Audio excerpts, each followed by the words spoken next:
está con nosotros vía Zoom el doctor Ricardo Noboa Bejarano, viene como invitado de abogado de NIRSA, va a ejercer el derecho a la réplica de unas aseveraciones que hizo la semana pasada el prefecto de Los Ríos. Para entrar en contexto, les informo que Radio Centro tuvo acceso a una carta del GAD de Los Ríos al Ministerio de Obras Públicas. En ella, la prefectura plantea la posibilidad de establecer un trazado alternativo de un paso lateral que no afecte a la empresa Cala de Mar. ¿Cuál es la posición de la empresa frente a esta propuesta que parecería que quiere arreglar el problema? Adelante, doctor.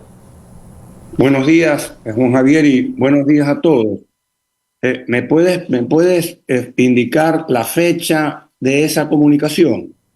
Y la tiene a la mano. No la tengo a la mano, pero enseguida se lo ubico. Ok, a ver, nosotros tenemos entendido que efectivamente la prefectura le ha manifestado al Ministerio de Transporte y Obras Públicas. Perdón, un punto de orden, doctor Noboa, Babahoyo, 26 de marzo del 2024. Ok, muchísimas gracias, Juan Javier. Bueno, es relativamente reciente y es de este año, ¿no? Que es muy importante. Para poner en contexto a la audiencia sobre el tema, Cala de Mar, que es una empresa del grupo NIRSA, efectivamente, en el mes de julio del año 2022 compró unos terrenos en la provincia de Los Ríos. Lógicamente, y aquí hay abogados importantes, para comprar un inmueble no solamente de 300 hectáreas, de 3 metros cuadrados, uno tiene que hacer la debida diligencia. Y la debida diligencia consiste en saber si hay hipotecas, si hay prohibiciones de enajenar, si hay juicios coactivos, si el inmueble tiene algún tipo de afectación, etcétera. Se hizo eso y no había absolutamente nada. El inmueble estaba limpio, no tenía ningún tipo de gravamen y se compró la propiedad. Después de eso, en el mes de octubre del año 2022, la prefectura convocó a un concurso para construir el paso lateral. Es decir, después de que el inmueble había sido negociado y que se habían suscrito las correspondientes escrituras públicas. Hechas las averiguaciones respectivas, el prefecto provincial de Los Ríos, a quien yo conozco y a quien respeto, indicó que ahí realmente se tenía que construir ese paso lateral, que era una necesidad sentida de la población. Y nosotros hicimos las averiguaciones y vimos que el señor prefecto no tenía la competencia para hacer ese paso lateral. Lo tenía que hacer el Ministerio de Transporte y Obras Públicas. No podía el señor prefecto convocar a una licitación sin tener la delegación de la respectiva competencia. Adicionalmente, ese mismo año, Cala de Mar suscribió con el Estado ecuatoriano un convenio de garantía de inversión. Por eso es que este es un tema que está en la Corte Constitucional, efectivamente, porque a Cala de Mar se le afectó la seguridad jurídica, tan importante para desarrollar actividades y hacer inversiones y generar empleo en el Ecuador. Este es un tema de seguridad jurídica protegida por el artículo 82 de la Constitución de la República. Entonces, nosotros no decimos, ni la Corte tampoco, a la Corte Provincial que declaró con lugar la acción de protección, tampoco ha dicho que no se haga la obra, de ninguna manera. Lo que se ha dicho es que el paso lateral se haga por otro lado, sin atravesar la camaronera por la mitad, sin destruir la fuente de trabajo, sin destruir la inversión y sin afectar ese derecho de propiedad. Y veo que en esa carta la prefectura sí le dice al ministerio que habría que hacer un aporte para que el retrasado del paso lateral no afecte los derechos de Cala de Mar. Y si es así, Juan Javier, enhorabuena. No sé qué estamos discutiendo. Sí, doctor, muy buenos días. Óscar del Bruto le saluda. Corríjame si me equivoco, pero los gobiernos autónomos descentralizados tienen siempre el poder de expropiar terrenos, como en este caso el terreno del que estamos hablando. A ver, la potestad de expropiación la tiene el Estado central o el Estado local. De eso no hay absolutamente ninguna duda. Pero para poder expropiar con la finalidad de hacer una construcción, tienes que tener la competencia delegada, Oscar. No puedes hacerlo si no te han delegado la competencia. Y la historia de esta delegación de competencia para hacer este paso lateral es una historia que tiene algunos elementos.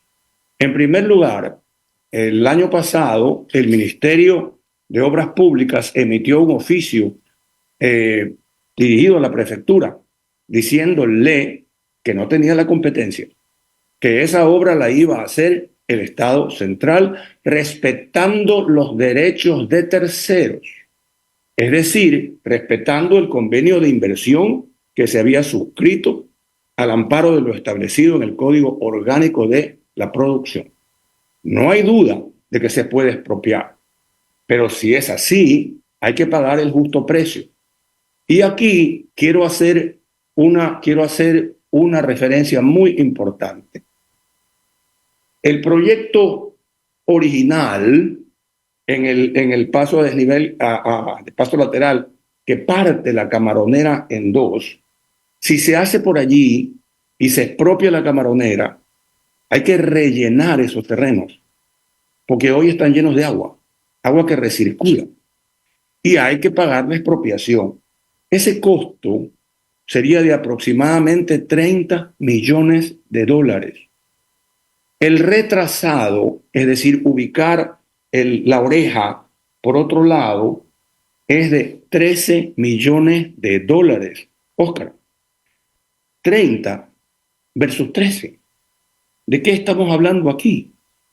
Cuando se puede mantener la unidad productiva, la fuente de trabajo, la estabilidad de 200 familias y mantener la institucionalidad de la seguridad jurídica porque se ha hecho la inversión en base a normas previas, por una diferencia de precio abismal respecto de lo que costaría hacer la oreja, rellenar la Camaronera y expropiarla. De tal suerte que nosotros no nos oponemos a que se haga el paso lateral, de ninguna manera, es una necesidad sentida de la población, pero sugerimos que se haga un nuevo trazado y todos en el proceso salen ganando. Ricardo, buenos días. María Sol Pons le saluda. Sobre este tema, usted ya explicó por qué el asunto llega a la Corte Constitucional, por el asunto y el derecho de la seguridad jurídica. Pero ¿qué pasa si la Corte falla a favor del GAT y no de la Camaronera? Bueno, si la Corte resuelve que la acción extraordinaria de protección que se ha presentado debe ser declarada con lugar, bueno, entonces si es así, como en la Constitución está prohibida la confiscación, tendrán que expropiar la Camaronera, con el costo que implica el expropiar un negocio en marcha que está totalmente construido. Y naturalmente, si no se quiere hacer el retrasado, pues habrá que pagar la expropiación e ir adelante con el trazado original. Pero eso afectaría un derecho de propiedad y afectaría también la seguridad jurídica, como le digo, porque luego de hacer todos los estudios se construyó esa Camaronera. La Camaronera no se ha construido arbitrariamente, se ha construido cumpliendo con todos los requisitos legales, pero en la eventualidad de que ocurra eso, habrá que, sin duda, delegarle la competencia y expropiar la Camaronera. Con eso también se destruye el concepto del convenio de inversión que se suscribió conforme al Código Orgánico de la Producción. Ricardo, muy buenos días. Carlos de Tomás lo saluda. Ricardo, ayer raramente un medio venezolano publicó un audio donde se hace mención en particular a usted y que ha sido incluso replicado por algún político. ¿Usted tiene alguna declaración al respecto? Pese a que esto era una entrevista por derecho a la réplica, igual no podíamos dejar de preguntar esto. Bueno, está bien. Y le acepto, por supuesto, la pregunta. A ver, nosotros, el estudio jurídico en el que yo trabajo, que yo dirijo, hace varios meses recibió la visita de dos colegas. El colega Francisco Fierro, a quien conozco, y el colega Ricardo Toledo, a quien no he conocido nunca. Pero los recibimos en la oficina y el señor Toledo planteó un honorario profesional. Él es abogado de la señora Mayra Salazar. Él no es abogado del Banco del Pacífico. Él es abogado de Mayra Salazar y presentó una propuesta de honorarios profesionales. Yo le indiqué que tales honorarios profesionales no cabían. De todas maneras, porque ese es mi deber, esa era mi obligación, yo soy un mandatario, hice una consulta y se me respondió que aquella propuesta de honorarios profesionales no tenía ningún asidero. El banco tiene sus abogados en lo civil y constitucional, que somos nosotros, en lo penal tiene otros colegas, que son los que defienden los intereses del banco en el correspondiente proceso penal. Por tanto, aquella petición fue rechazada tanto por nosotros como oficina jurídica como por la institución. Efectivamente, he escuchado un audio que está lleno de improperios, pero más allá de eso no tiene absolutamente ningún fundamento, Carlos.